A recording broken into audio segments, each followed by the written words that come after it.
Bonjour à tous et bienvenue sur cette nouvelle vidéo. Aujourd'hui on se retrouve pour une petite vidéo test où je te donne mon petit retour sur la JBL Go 4, la plus petite enceinte de JBL. On va essayer de voir si elle est intéressante ou non. Allez, c'est parti.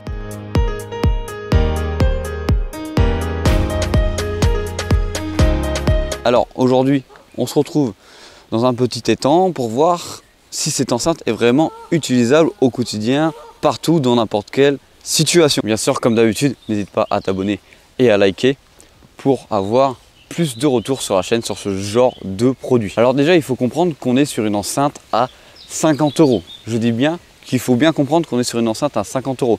On ne peut pas trop en demander pour une enceinte à seulement 50 €. On est sur un produit qui s'apparente plus à faire plus de bruit qu'avoir un réel son dans l'enceinte. Je m'explique. En gros, si tu as un téléphone haut de gamme, le téléphone aura un son équivalent à la JBL en termes de sonorité. Et là, tu pourrais me dire, Hugo, tu es dans l'exagération. Non, je ne suis pas du tout dans l'exagération. Ton téléphone a un son qui est équivalent à une JBL Go. Seul avantage de la JBL Go, c'est que celle-ci est dédiée exclusivement à faire du son, vu qu'elle a une autonomie quand même de 7 heures juste pour faire du son, plus 2 heures si tu actives une certaine option. Mais là où est le réel avantage de cette petite enceinte là par rapport à un téléphone portable, c'est qu'elle crache beaucoup plus fort. Quand je dis qu'elle crache beaucoup plus fort, tu ne vas pas venir endiabler une soirée complète avec cette petite enceinte. C'est une enceinte d'appoint quand tu vas venir voyager, ou comme par exemple ici quand tu vas venir pêcher, ou que tu vas venir mettre à côté de toi à la plage. Alors cette enceinte elle ressemble à ça. Franchement on est vraiment sur un petit format. Au-dessus tu vas pouvoir retrouver le bouton pour baisser le volume, le bouton player pause et le bouton pour monter le volume. À l'arrière tu as des petits ustensiles ici pour venir éviter que cette enceinte glisse, par exemple sur les supports sur lesquels tu vas venir la mettre. Ici tu as une petite sangle pour venir l'accrocher par exemple à ton sac ou à n'importe quoi. Ici sur le côté tu vas pouvoir retrouver l'entrée type C pour venir recharger celle-ci avec l'inscription Go 4. Devant bien sûr toujours JBL, en dessous encore un petit grip pour éviter que celle-ci glisse.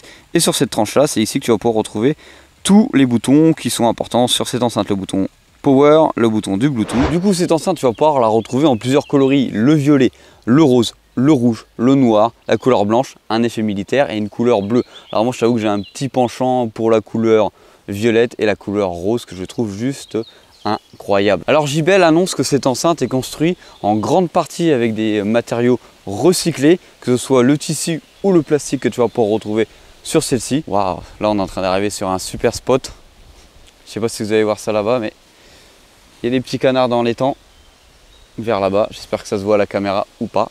Mystère et boule de gomme. Mais du coup, on est sur un petit format d'enceinte. On est sur du 9,4 par du 7,8 par du 4,2 cm. Donc on est vraiment sur un petit format. Bien sûr, tu as la possibilité de venir connecter d'autres enceintes connectées avec cette JBL, bien sûr que des enceintes JBL. Par exemple tu peux appairer deux enceintes JBL Go 4 ensemble pour avoir une paire stéréo. Tout à l'heure je t'ai parlé de l'autonomie, mais le temps de recharge est quand même de 3 heures pour avoir ton taux d'autonomie maximum. Bien sûr c'est une enceinte baroudeur, donc elle est résistante à l'eau et résistante à la poussière. Alors elle est IP67, alors je te dis pas qu'elle va pouvoir être immersible sous l'eau pendant des heures et à des mètres de profondeur faramineux, mais au moins elle résiste à l'eau et au minima. Bon allez, maintenant passons directement sur l'application de cette JBL car elle est très intéressante. Alors l'application de cette JBL, c'est l'application JBL portable. Comme tu peux le voir, une fois qu'elle est connectée à mon téléphone, l'application va directement détecter ton enceinte. Ne t'inquiète pas, au niveau de l'appairage, ça marche extrêmement bien. C'est vraiment très rapide. Tu allumes à peine ton enceinte. Si tu as un téléphone Android, il devrait la détecter directement. Si tu ne la trouves pas directement, tu vas dans les Bluetooth et tu recherches ta petite enceinte. Alors sur l'application, tu peux voir qu'on a directement l'autonomie de celle-ci. Actuellement, il me reste 45%. En dessous, tu as un égaliseur. Soit le JBL Signature, soit le Chill, soit l'énergétique, soit le vocal, ou soit c'est toi qui custom. Moi je te conseille de mettre l'énergétique pour avoir un petit peu plus de base dans cette enceinte qui est vraiment limitée là-dessus. Si tu vas dans custom, tu peux voir que tu as un égalisateur vraiment très classique, les basses, la moyenne et les élevés, en gros les aigus et les médiums.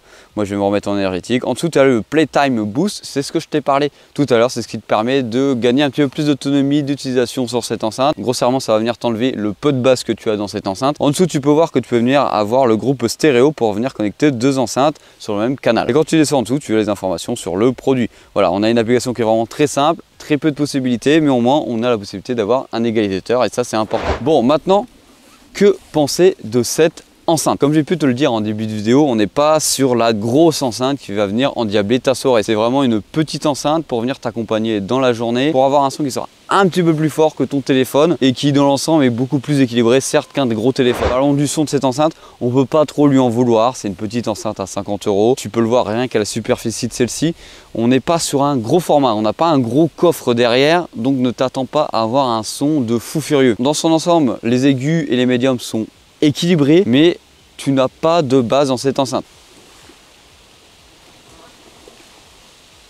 Ils sont en train de se battre les canards derrière. Et c'est là que ça me fait un petit peu rire quand même, c'est le marketing que JBL t'annonce sur leur site internet. Ils annoncent ça comme une enceinte qui va surprendre tes invités, tes amis, avec ces énormes basses. C'est vrai que sur le marketing du site JBL, ils annoncent cette enceinte avec énormément de basses. En vrai, ce que je peux reprocher au son de cette enceinte, c'est pas l'enceinte en elle-même, c'est ce que JBL annonce sur son site, comme quoi on est censé avoir quelque chose d'assez extraordinaire. Non, on peut pas avoir quelque chose d'assez extraordinaire avec une enceinte sous ce format-là. Bon, après, c'est d'aparté sur le son. C'est vrai que c'est une enceinte qui est très simple d'utilisation. Tu le comprends très facilement avec tous les boutons que j'ai pu te présenter tout à l'heure. Et surtout, qu'elle est ultra transportable, très petite. Tu la mets dans ton sac, tu la mets au bord de la plage cet été et hop, c'est parti. C'est parti, tu écoutes tranquillement de ta musique sans trop déranger les gens autour de toi. Je viens de penser à un truc, à avoir cette enceinte là dans les mains. Pour les gens qui ont une voiture ou qui n'ont pas d'haut-parleur dans leur voiture, ça ne va pas remplacer des haut-parleurs dans une voiture. Ça, je vous le dis tout de suite, je sais très bien qu'il y en a beaucoup qui le font. Ça ne va pas remplacer des haut-parleurs dans vos portières. Voilà, on arrive sur la fin de cette vidéo. J'aimerais bien avoir ton avis en commentaire sur cette enceinte, si tu comptes l'acheter ou pas. Je rappelle, c'est une enceinte à 50 €. Tu as un lien en description si tu veux aller le checker sur Amazon. C'est vraiment une enceinte d'appoint où tu ne vas pas pouvoir réaliser de grosses soirées avec. C'est vrai que c'est aussi une enceinte qui peut être idéale, par exemple, si tu fais les marchés, par exemple, sur ton stand, tu mets un petit peu de musique sans déranger les stands à côté. Voilà, comme d'habitude, c'était Hugo sur la chaîne Gigatop. J'espère que ce petit décor t'aura plu. On est enfin sorti du bureau. J'ai essayé de t'amener dans un autre lieu que je t'ai pas fait montrer dans ma belle campagne. Bon allez, comme d'habitude, c'était Hugo sur la chaîne Gigatop. Allez, bisous.